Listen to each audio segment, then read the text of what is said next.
Welcome to the original theory of conspiracy, the inside story. I've dusted off the old recordings for another look at some of my favourite conversations.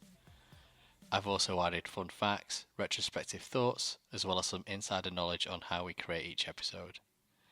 In some cases, I've trimmed the episodes just to the core conversations. Don't worry, I've kept in all the funny bits like bloopers and some of that banter that we had. Hi TheoCons, welcome back. Now this wasn't my original choice for episode 3, but I saw this weekend on Instagram that Mina Edwards has gone and got herself hitched. So congratulations, Mina. I'll just assume that the invites for Carlos and myself got lost in the post. But as a wedding gift, I've rolled out our Middle-earth conversation. We literally talk about everything and anything in this podcast. It quickly descends into UFOs. We talk about technology and the human-Earth connection. Flat Earth gets mentioned quite a bit. And Carlos even gets to mention the Nazis. I was going to reveal some other inner secrets of the podcast, but I'm going to leave that for next time. This was a really good conversation. I hope you enjoy it. Mina really knows her stuff when it comes to Middle-earth stories. I was quite lost. Carlos obviously holds up his own. So, without further ado...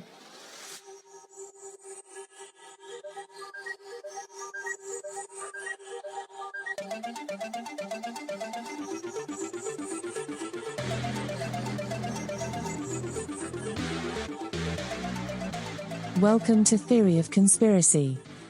A couple of northern lads from the UK discuss plots, cover-ups, and the unexplainable. Hi, I'm Andy the Skeptic. Hello, I'm Carlos. I believe. If you would like to support the podcast, please talk about this with your friends or give us a review on iTunes. I don't think you guys can hear each other. I think he's done it purposely so I can't hear him. That's why I got her on the podcast. She's like, she thinks like me. That's why I like her. I am in trouble today then. Carlos, I was hoping you were going to calm down on the swear words with having a lady on the podcast. True, that's true. Mina swears more than me, I think. I've been in many rooms with Mina. She's like what's that? Joan Rivers. She's like Joan Rivers. That's what she's like. I was thinking of Dexter's sister. It's Deb. Yeah, Deb. Yeah, Deborah Morgan. Yeah. Yeah. I don't know what else to say.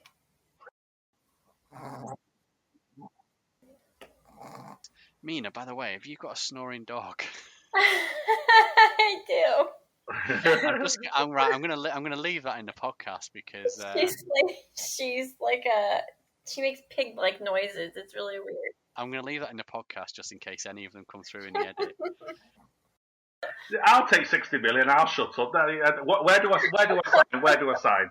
I think people would be like, "Wow, that's insane," and then they would have to go back to work. And then the people who are considering have a lot of work to do. A lot. I've just had my second jab as well. Oh yeah. So not long left before you start passing away. You guys are just opposites. We are totally polar opposites. I think he was talking about me there. The humour, the intel, the knowledge. He's clearly talking about me. Has to be talking about me. So is the emotion me when you make me cry then? Yeah, when you're emotional, go, no, Carlos, I don't believe in flat Earth. I don't believe in aliens and stuff like that. So. Listen up. This is the main bit. Today is the 6th of July 2021 and we'd like to welcome our special guest for this episode. Some people say she can see dead people and that her favourite comfort food is horror movies. But before we reveal who our guest is, we need to get her tinfoil hat rating. So I've got 3 questions with yes or no answers. Was 9/11 an inside job? Yes. Did we land on the moon? I don't know. Okay. Do you believe aliens in spaceships have visited the Earth? Yes. Okay, I'm going to give you a score of 7.5 out of 10. That's why I got her on the podcast. She's like, she thinks like me. That's why I like her. I am in trouble today then. Okay, with a score of 7.5, and bearing in mind that according to recent stats, this podcast gets literally more than 6 listeners a week. Do you want to tell us who you are and what you do? Or would you rather remain anonymous? I am Mina Edwards. I have a YouTube channel under Mina Edwards, I have a series called Beyond the Known, where I talk about all things spooky.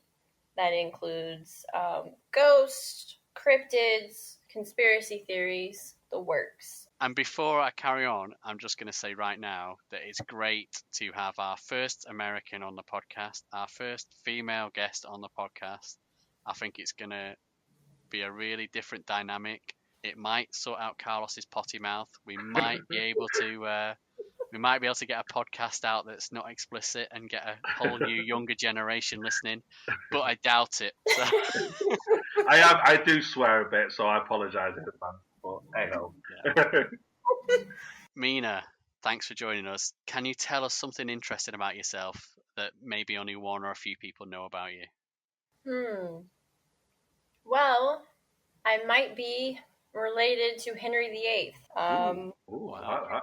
I went through my genealogy, and I have a journalist in the family. Although I don't talk to her very much, but I got really bored, and I went through it through my mother's side, and I found someone named Richard Edwards Tudor. And I was like, Tudor? That's a very famous last name. And so I clicked on his name, and it seems like he is related, the illegitimate son of Henry VIII. And the Tudor rose was on the Edwards family crest, and you can actually trace it. It's very easy. You can visibly trace it. And so not only was I related to him, but also a famous pirate, Captain Edwards, that was given some land of Manhattan that's now worth $680 billion. Wow. Yeah, Queen Anne gave it to him. And if you look it up, you can find it. It's called Edward's Millions. It's a whole insane story. They were going to make a movie off of it, and supposedly Benjamin Franklin screwed over my family. So, do you know what? As you were talking about the history, then I was waiting for a connection to Oak Island, and I'm sure Benjamin Franklin's connected to Oak Island. I'm sure he tried to do one of the digs. You know about Oak Island, do you, Mina? I've heard of it. I know there's a TV show. Yeah, I've watched every episode. I'm hooked. That's very interesting, especially the Henry VIII, because you said illegitimate child. So, because I know back then, the kings would have their wife, but they'd also have mistresses. But they weren't like the mistresses we refer to today. They would be sort of consensual mistresses. So is that the way your connection would be, Mina, through the mistresses of Henry VIII? Yeah, it was through Agnes. I hope I'm saying her last name right. Agnes Blewett. I think that's how you say it. She's it's the French. I think she was in his court. Okay. There's not a lot known. I think there's a book, but he was.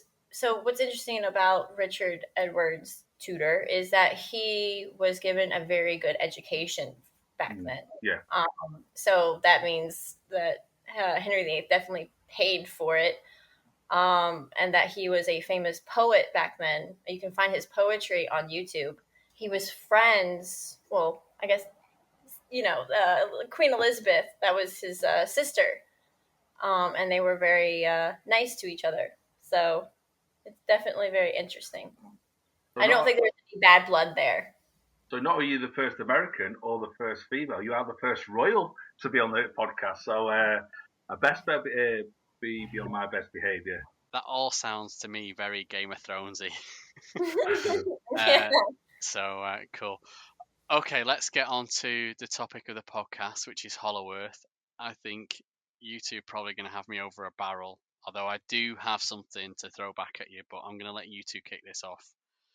So we're talking like Godzilla, Kong level conspiracy theories. Monsterverse, they called it, didn't they?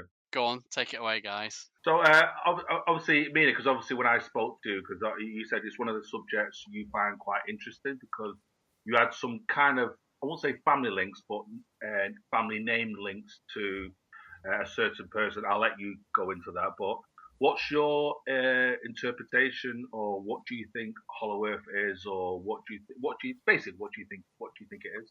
Well, speaking of the Godzilla versus Kong, I think it was pretty damaging to the theory as a whole. kind of made it goofy. Yeah. But I also think that when I think of Hollow Earth, I think less of like a hollowed out pumpkin and more of like a honeycomb. And this makes sense to me because if you look at like Mammoth Cave, if you look at the caves in Greece and Malta caves, and it just makes a lot of sense that there would be these really huge caverns that maybe a subterranean society lives within. Obviously, I don't know. I mean, it's not a fact. We don't know, but there is a lot of, I guess, mythology that ties into it, especially through Native American lore, ancient Greece, Hindu. It's definitely it's tied into a lot of different cultures around the world, which is something I've always found very fascinating. I've always said that Hollow Earth is where all conspiracies lead to, kind of. Like UFOs, aliens. Yeah. It's the end all be all. It's the granddaddy, I guess. Because you are right, because you just mentioned honeycomb analogy. Do you know what? I've never thought about that because I've always looked at it as like some kind of layers, a bit like the Russian Matryoshka dolls, where you just got layers within layers.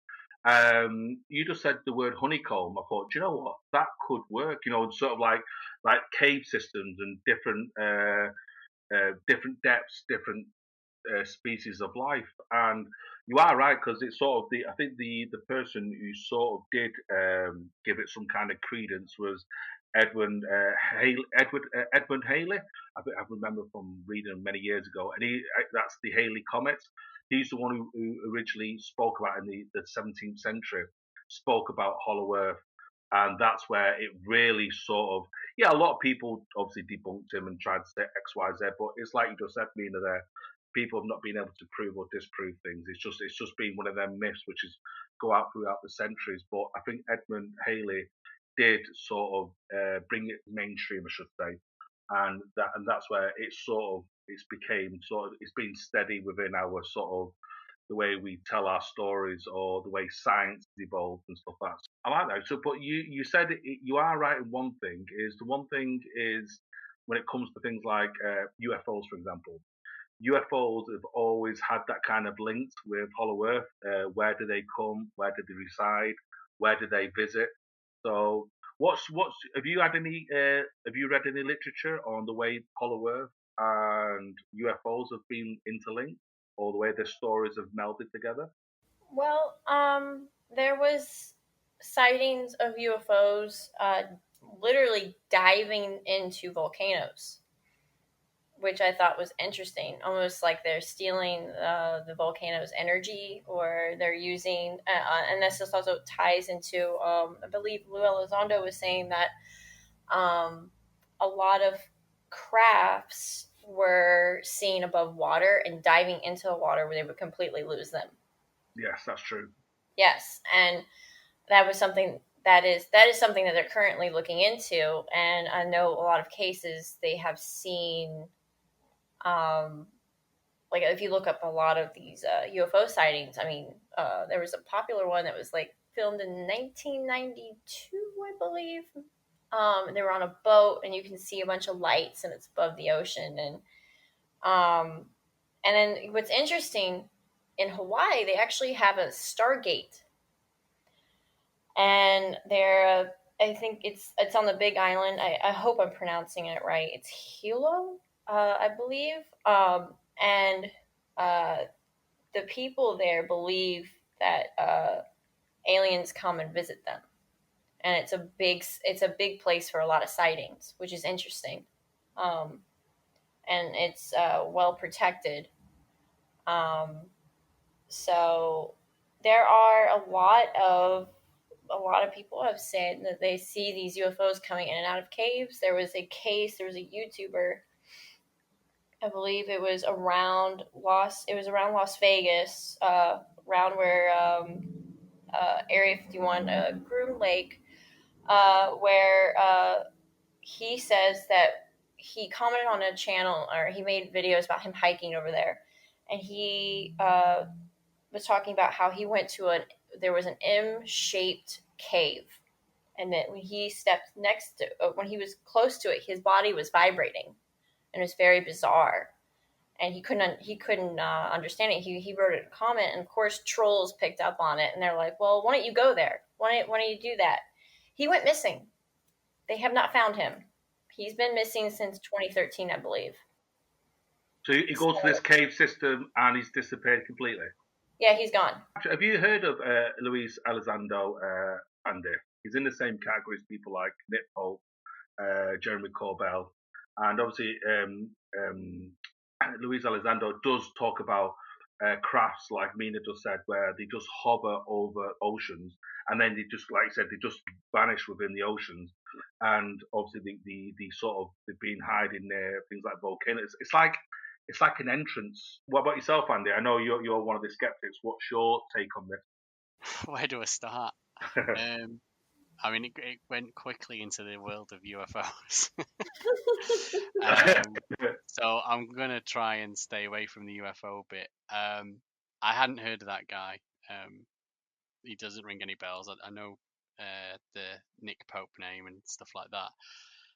And Edmund Haley, or Edmund Halley, he definitely came across my sort of delve into the history of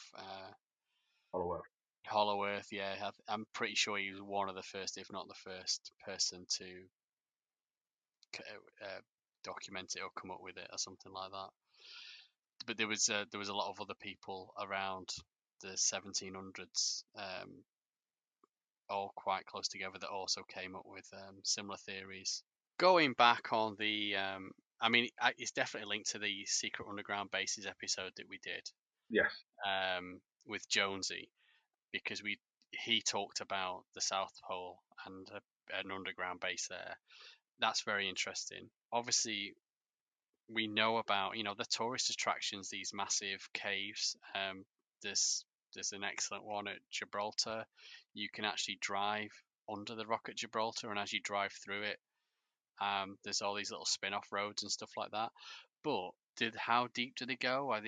When I think about Hollow Earth or Inner Earth, it's under the magma layer sort of thing.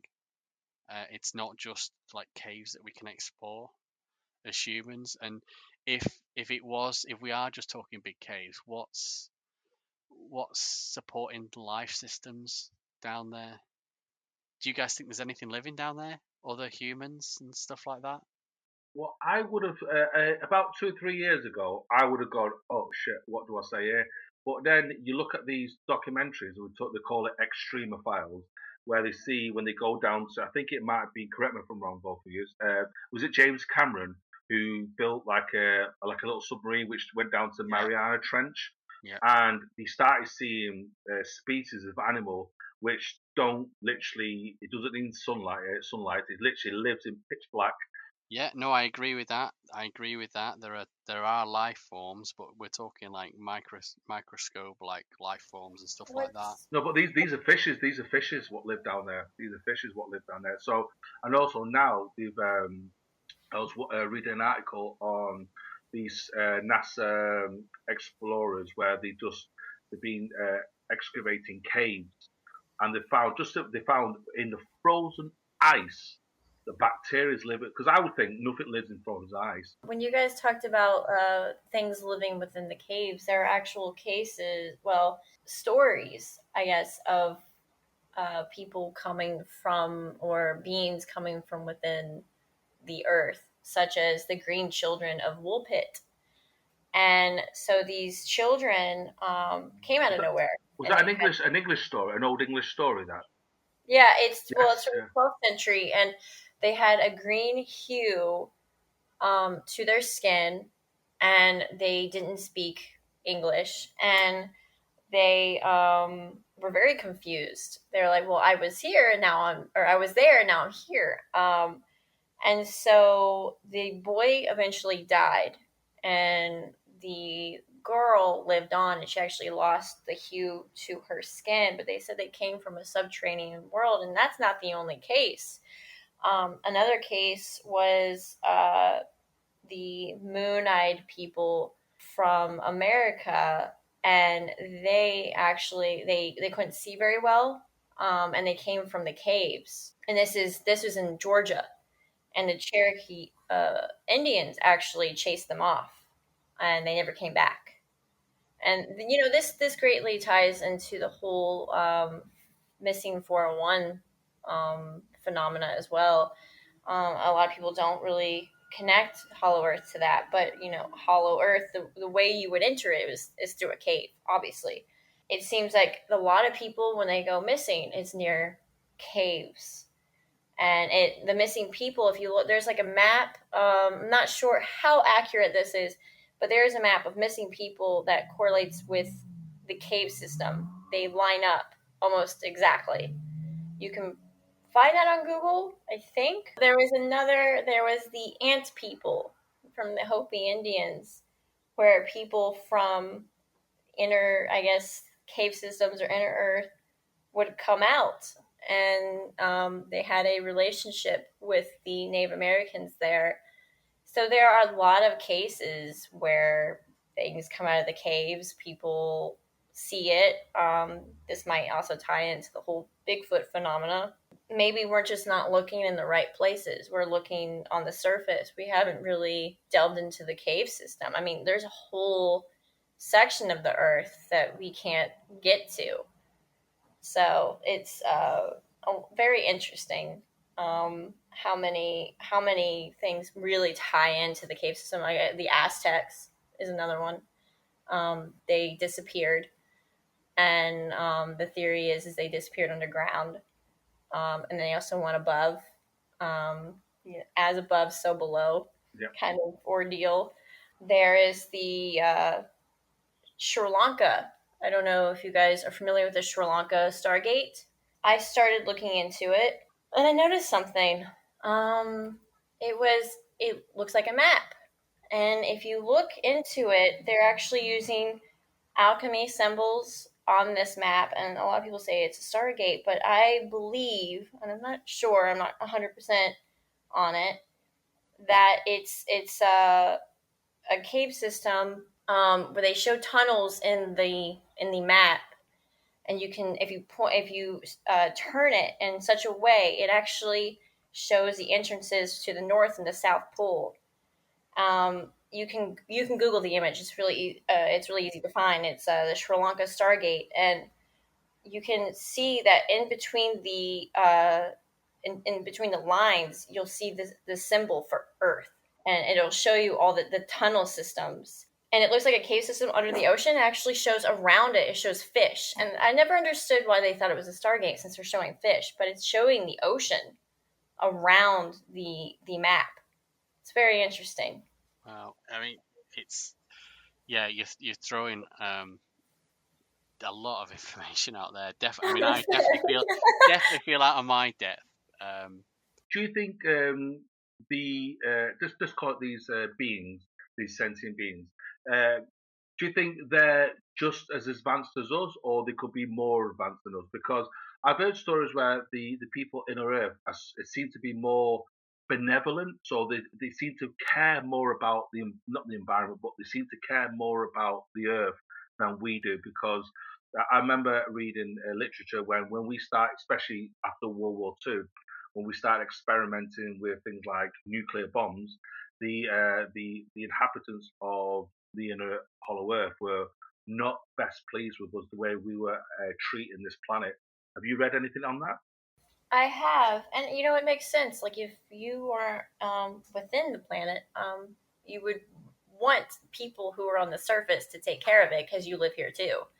So if you hear, nuclear bombs being dropped, you're like, well, we should check it out.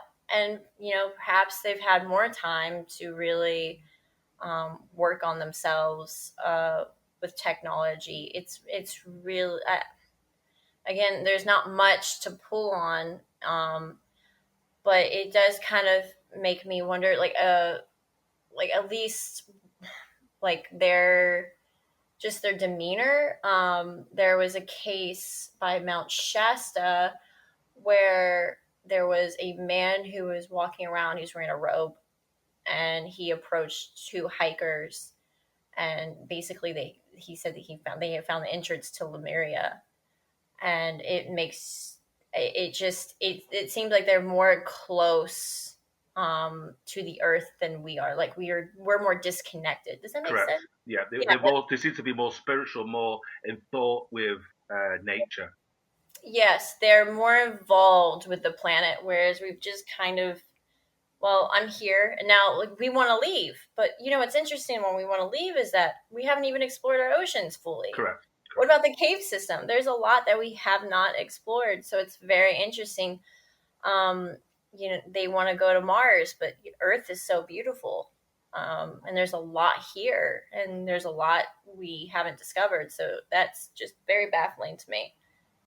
It does make a lot of sense because when you spoke about the Native Americans, or you mentioned Cherokees, and if you read ancient, or not ancient textbooks, but textbooks from the last 100, 150 years, these people were they were very well connected with inner earth and the nature itself, and they used to say a lot of them could communicate with the planet itself. It slips my mind. It's a bit like, it reminds me a lot of Aborigine. It's a bit like them because they were so synced with the planet and the energy with the planet, and a lot of them used to talk about they do communicate from people from the inner planet, and people used to think it's some kind of mythology kind of chat, but no, it all ties in with all what you mentioned, Mina, before. All these ancient ancestors, they're all sort of speaking the same language. It's a bit like when pyramids, all these different cultures talk about pyramids, but it's like they're all talking about the same thing. So it's like they're all interlinked. I do have to agree with both of you, and this is rare for me to agree with Carlos. But on the subject of, I think, when we were tribes, I think we were much more linked to Earth, yeah. to our environment, to Earth, to the seasons, because not only was that a way of passing your knowledge on with stories and rituals, and because it wasn't written down in textbooks till thousands of years later, so you had to pass it on that way to make sure that the kids and stuff understood. But modern man, civilized man, whatever you want to call it, it's all about that 9 to 5 grind and money, and that's all people care about, and that is a problem, and that is a negative. I see. It's great that we are talking across the planet right now using ones and zeros that were invented by someone, and it is a marvel, and it's all connected on Wi-Fi and electricity. That is great, but at the same time, it is a shame, and I think the planet is suffering because of it. Technology's made us kind of ignorant. It's all technology. I wouldn't say it was technology. I would say technology was one of the good things that's come out of it, but it's the economy drive. It's the money behind it. I believe that technology has connected people. Yes. We're able to share ideas that we weren't able to share before, and it's kind of like a great awakening. I think it's a great thing. Technology can also be used for negative, but I think it's pretty neutral. It depends on what you do with it. Exactly. Yeah. Mina, by the way, have you got a snoring dog? I do. I'm gonna leave that in the podcast because she makes pig like noises. It's really weird. I'm gonna leave that in the podcast just in case any of them come through in the edit. Back to the Hollow Earth. There's something which I'd really love to talk to you about, Mina. Is one of your family names Bird as well? So that's the link I really want to speak to you about. Yes, I have family with the last name of Bird. I wasn't able to completely link it. That's something a DNA test would have to do. There's a whole side of my family that I don't know who they are. I've never met them. They are incredibly, from what I've heard, incredibly wealthy, and they want nothing to do with my side of the family. That is a long story, but I have this. I am going to do a DNA test soon, and hopefully I can figure that out. I think it'd be really funny. She's like, "Hi, I'm here." the only reason I found out about this was because of a dream, which is so weird.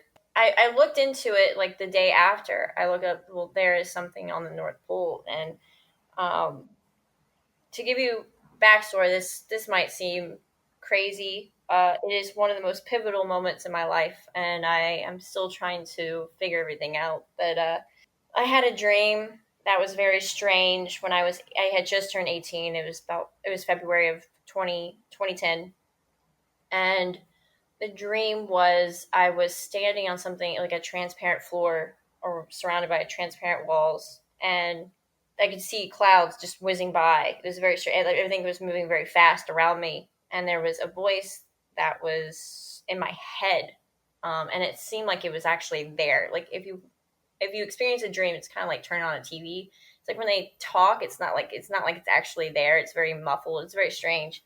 But in this, it was very clear, and I didn't see whoever was talking to me, but I felt their presence, and it was very calming. It was soothing. I think it wanted to make sure that I wasn't scared. I wasn't, but it told me over and over again. It repeated, "There is something on the North Pole. There is something on the North Pole," and then numbers popped up in front of me. I'm guessing it was coordinates. Of course, I forgot them. How convenient.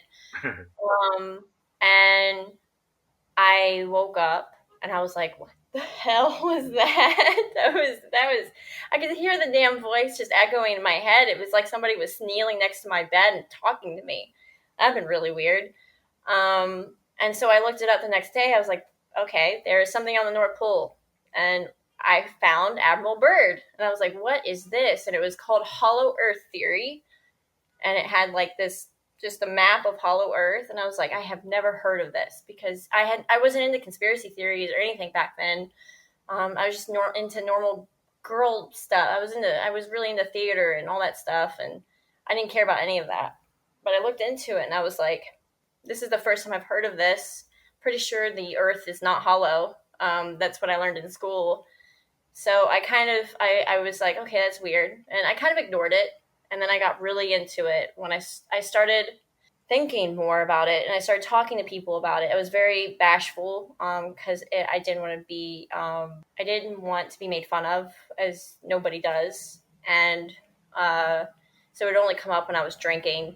And eventually, I started telling people when I was sober, and I started looking into it and everything, and I was like, well, maybe I don't know 100%. No one does. Maybe there's something to it, and there's nothing wrong with looking into it and debunking things, and looking deeper.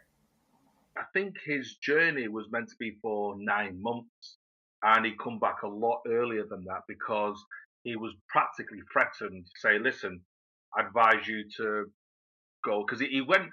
Because a lot of people say it was a little bit more than an expedition because the amount of muscle he took with him, navy ships and aircrafts. It was a little bit more. It's like you don't take that much. It's like you said, I'm going out for a picnic and I've got a machete, I've got a sawn-off shotgun, I've got an assault rifle on me.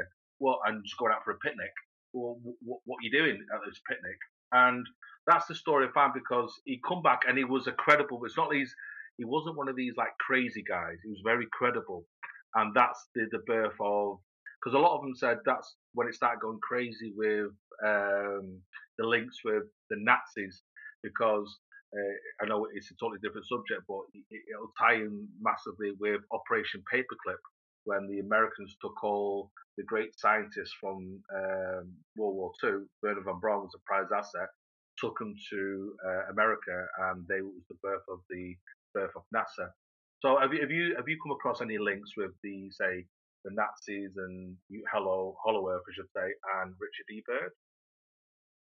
Well, I looked into his diaries, and I think someone had debunked them because they said that they couldn't directly link him to those diaries. And what I found interesting in those, what was written was that, and on the ships, it looked like the typical swastika, but it was backwards, which is I hope I'm getting this, the kanji or manji symbol. Sorry. And so he called them flugelrads, which means spinning wheel, or I believe that's what's called, spinning wheel.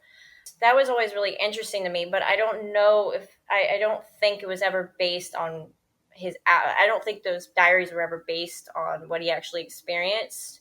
I think that's still up in the air. But what I find interesting is Operation High Jump and what high jump means. High jump means to punish. And a lot of people are like, well, they just went down there to test. And I was like, well, why would they call it basically punish? What are they going down to punish? That is interesting. And people died when they went down there, and they lost a ship. And it's military lingo, high jump. Like, I want to get a high jump on them. They want to punish you. So I always thought that was very interesting. That was a very interesting word for them to use. I did not know that. I didn't know that. So, military terms, it means a form of punishment. Is that correct? No, the word high jump. High jump. If you want to get one over on someone, you want to get the high jump on them, don't you? Right. Yes. Okay, yeah. What's your opinion on that? Do you think it's just because he does? He's not a mythological. He's a true person. He's a true person. I agree. He's a true person. But I don't know enough about it. I know that the flat earthers often use him as a reason why the Earth's not flat, because he tried to go over the South Pole and didn't actually go over, and he was stopped by some giant wall or something. And the reason he couldn't get over is because that's the edge of the planet, because we're on a disc. I always thought that flat Earth was a way to dismiss the hollow Earth theory. It was a disinfo campaign, because if you look into a lot of the algorithms, they don't really push out the hollow Earth theory. They push out flat Yes. Earth, Yes. and it's something that's interesting because I never look at. I know people who talk about flat Earth and are into it, but I only know the bare minimum. It was never really an interest of mine. I think there's so many different flavors, and sort of they call it models. So some believe we're on a disc shape, some believe it's sort of it's like a more of a dome. Some Yeah. believe that we're on like a diamond, and you go off one edge and you come on the other edge like you do in a Pac-Man game. But there is definitely a theory about this ring around the South Pole, like this giant wall in like Game of Thrones that you can't get across. And at the North Pole, there's a hole at the North Pole, and there's something down inside underneath us. And that's where Richard E. Byrd ties into it. But and the premise is that there might be something below us, but it's just other levels, and we're still flat. It's still flat. It's not a sphere. There's also, have you heard of Sirius Reed Teed? No. Well, here's something for you to go and look up. So it's inner Earth related. So in 1969, he was an American physician. I think back then I used to get people traveling the country coming up with these medicines that can cure all sorts of stuff. Okay. Apparently, he had his own brand of medicine, but he used to zap it with like electricity, probably from like a Van de Graaff generator or something like that you had back in the day. And I think he used to dose it with magnesium, all sorts of stuff. And apparently, while he was doing this, he electrocuted himself so badly that he passed out. And when he came to, he believed he was the living reincarnation of Jesus, and the Earth was actually an inverted sphere where we are on the inside of. So imagine the pumpkin. We're on the inside of that pumpkin, and as we look up into the sky, we're looking into the middle of the pumpkin, and that is the rest of the universe. So we're all enclosed in this ball. Is this concave theory? I have heard something about. I suppose concave theory could have come from that. Yeah. That we're actually the people who are inside, and then when we view the night sky, we're viewing it's like the kind of like how you would like we're in a cave or something. I don't know how else to explain. I'm not sure you've convinced me that there's life inside the Earth. What I think is interesting is that Isaac Newton was also interested in hollow Earth, and he created the gravity theory, and which is still a theory. It has not completely been proven. But then there's also the seismographs. There's the seismograph shadow zones where there are sections of the Earth that they cannot get to, which is very interesting. I've not seen that, but I'm glad you brought Isaac Newton up, because he also came up with an experiment to measure the density of the Earth, the weight of the Earth. Have you heard of the I think it's Schiehallion. It's a Scottish name. It's named after a Scottish mountain. The Schiehallion experiment. No, I've not heard of that. What's that? Is that an Isaac Newton test, is it? Science. Ooh, science bit. Well, Isaac Newton came up with it. He thought that the effect wouldn't be big enough to measure. So basically, I'll tell you what the experiment is, and I'll tell you about the Schiehallion experiment. So, what you do is if you just get a pendulum now, piece of string with a weight at the bottom. If you get a pendulum, builders building brick walls use them all the time to make sure the walls are straight. If you get a pendulum, it'll hang straight towards the center of the earth because that's where the gravitational field is the strongest. But if you go and do that and you're next to a mountain, so you've got a big mountain on one side of you, the string will hang slightly towards the mountain as well as straight down. But the weight of the mountain should pull it slightly towards the mountain. If you do that on both sides of the mountain at the same time, and then measure that string going up to the sky, and measure it off the angle of a star, you can see whether those two pieces of string are going straight up in parallel with each other, or whether they're deflecting. And if they're deflecting and pulling towards the mountain, based on the angle, you can then work out the weight of that mountain. So obviously mountains are quite irregular. Yeah. So there's a massive survey done in the 18th century to find like the perfect mountain to do. It needed to be like as spherical as possible. So the Schiehallion mountain, which is in the Highlands, they found this mountain. They thought, right, this is the great shape. This is the perfect shape for it. And I believe it was 1774 when they first did it, and they measured it, and lo and behold, there was this slight degree of angle difference, and they did the maths and they worked out the weight of the mountain.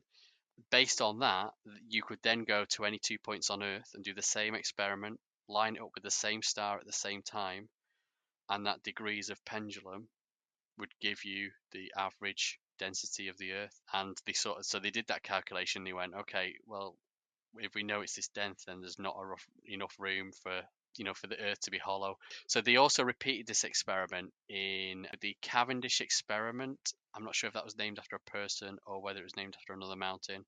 In 1798, John Playfair did it again on Schiehallion in 1811. King Arthur's Seat, which is a famous rocky I'm not sure if it's a mountain because it's not high enough, but it's a rocky outcrop in Edinburgh. And St. Arthur's Seat, what that was is there was a volcano, and as the lava's come up, the lava's hardened, and then over millions of years, the soft rock of the volcano has eroded away, and it's left the hardened solid magma in the middle. So you get this very circular, very flat topped sort of rock. So they repeated that one. That was in 1856. Say tomorrow we did discover the Earth was hollow, or there was an inner Earth within an Earth. What would that mean, and what would it change to you in science? Do you think people go, well, fuck it, it doesn't mean anything, carry on normal life? Or do you think we'd have to completely rip up the history books and start all over again, and maybe things will come into question? I think people would be like, wow, that's insane. And then they would have to go back to work. And then the people who are in work have a lot of work to do. A lot. They would be like, oh, God, no, I don't want to do this. Can't we just go back to the old ways? I agree with Mina. I don't think you'd have to rip history books up, but there might be certain circumstances where they go, oh, so what really happened here and what really happened there, and let's recreate some of Richard E. Byrd's experiment and prove that we can fly over the South Pole. And Mina, we'd both like to thank you for coming on the podcast. Is there anything you would like to plug? Where can our listeners find out more about you if they wanted to? Oh, okay. So my Instagram is Spooky Mina, Spooky_Mina. My YouTube is Mina Edwards. It's really easy to find. It'll be the first thing that pops up. I'm on Clubhouse as Mina Edwards. I have a club on Clubhouse called Beyond the Known. I have a TikTok, Spooky Mina. It's the same username. Yeah, that's about it. Wow, you seem to hang out everywhere Carlos hangs out then. That's how me and Mina became acquainted, got talking to each other on Yeah. Clubhouse. We were always in the same UFO rooms. No, I've really enjoyed this part, but thank you once again, Mina, for our transatlantic friendship across the pond on this podcast. I've enjoyed it. I've really enjoyed this podcast. Hollow Earth is something I love talking about. Obviously, I can go on and on and on and on and on about it.